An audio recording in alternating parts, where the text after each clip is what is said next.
कांता बहन की दो बहुएं थीं, बड़ी कल्पना और छोटी प्रिया। कल्पना का जैसा नाम वैसा ही काम।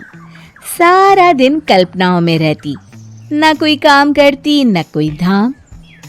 अरे कल्पना बहू, जरा अच्छी सी चटनी पीस दे, आज कुछ मजेदार खाने का मन है। पेट में जलन हो जाएगी माँ जी बुढ़ापे में, और वैसे भी मेरा काम करने का वक्त शाम का है, आप प्रिया को ही बोल दो। इतना कहकर कल्पना वहां से चली जाती है। कांता कल्पना के ऐसे रवैये से काफी परेशान रहती हैं। मैं बना देती हूँ माँ चटनी। ऐसा बोलकर प्रिया माँ को चटनी बनाकर प्लेट में खाने को देती है कि तभी वहां कल्पना आ जाती है। अरे वाह चटनी, जरा चख कर तो देखूं, बड़े दिन हो गए। अरे नहीं बहू, तू तो रहने ही दे चटनी खाना, पेट में जलन हो जाएगी।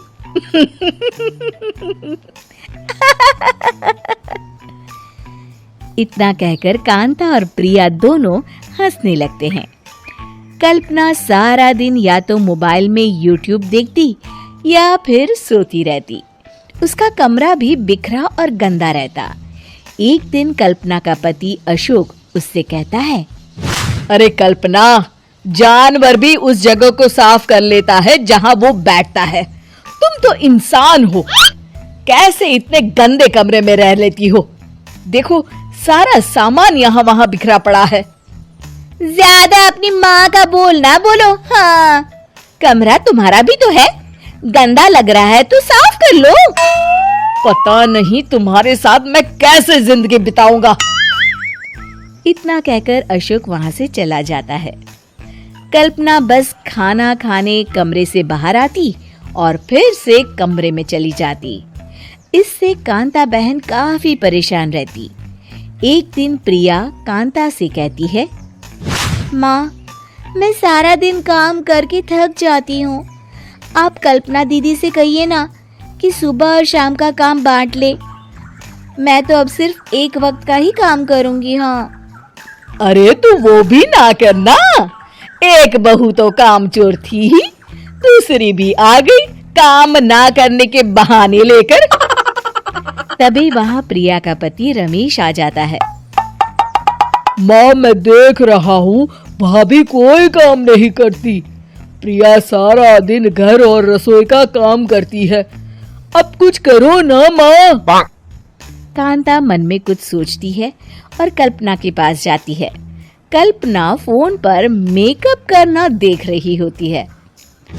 कल्पना, तुम सारा दिन बस मोबाइल देखती हो, घर का कोई काम भी कर लिया करो। प्रिया सारा दिन काम करके थक जाती है, आज से मैंने फैसला किया है, एक वक्त का काम तुम करोगी, सुबह का खाना तुम बनाओगी और रात का प्रिया। आप लोगों ने काम को हव्वा बना रखा है। अरे पता नहीं थोड़ा सा ज्यादा काम करने में आप लोग घबरा क्यों जाते हैं। और हाँ, बहुत ज्यादा प्रिया की तारीफ मत करिए मेरे सामने, बड़ी बहू तो मैं ही रहूंगी। मैं कुछ नहीं जानती, कल सुबह मुझे वक्त से खाना चाहिए, रसोई में आ जाना, वरना कल से तुझे खाना नहीं मिलेगा। अगली सुबह कल्पना रसोई में नहीं आती है। वो देर से सोकर उठती है और बाहर आकर कहती है, अरे भूख लगी है, आज खाने में क्या है? इतनी देर हो गई, आज किसी ने मुझे उठाया भी नहीं, पता नहीं कहाँ है सब। कल्पना को घर में कोई नहीं दिखता। वो रसोई की तरफ जाती है जहाँ बड़ा सा ताला लगा होता है। अरे रसोई में ताला! ओ, मैं तो भूल ही गई थी। माँ ने आज से सुबह का खाना मुझे बनाने को कहा था।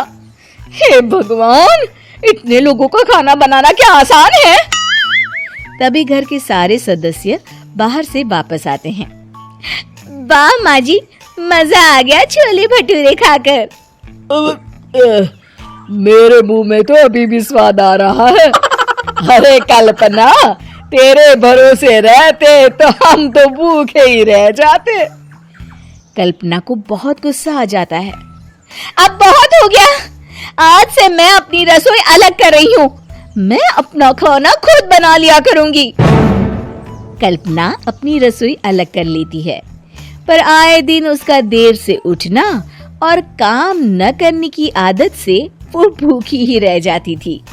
उसी के सामने घर के लोग अच्छे अच्छे पकवान खाते और कामचोर कल्पना को जैसे तैसे ही खाना बनाकर खाना पड़ता। पर एक दिन तो हद ही हो गई। माँ, दीदी आज सुबह से कमरे से बाहर नहीं निकली। हमें जाकर देखना चाहिए। सो रही होगी कामचोर कहीं की। और तुम कहती हो तो चलो देख लेते हैं उसे। कल्पना कमरे में पेट पकड़कर बैठी होती है। हाय, मेरा दर्द। पेट दर्द के मारे मर रही हूँ मैं।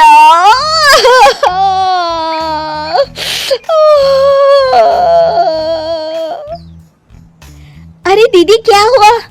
पेट में दर्द क्यों हो रहा है? डॉक्टर को दिखाया आपने? माँ, कल्पना खड़ी होती है और माँ जी के पास आती है। मुझे माफ कर दीजिए। अब से मैं सारे काम में मदद करूंगी। कभी आलस और काम चोरी नहीं करूंगी। हाँ, वो तो ठीक है, लेकिन अचानक क्या हो गया जो तू काम करने को तैयार हो गई? कामचोर कल्पना। माँ, लगातार बासी और उल्टा पुल्टा खाना खाने के कारण मेरे पेट में इन्फेक्शन हो गया है।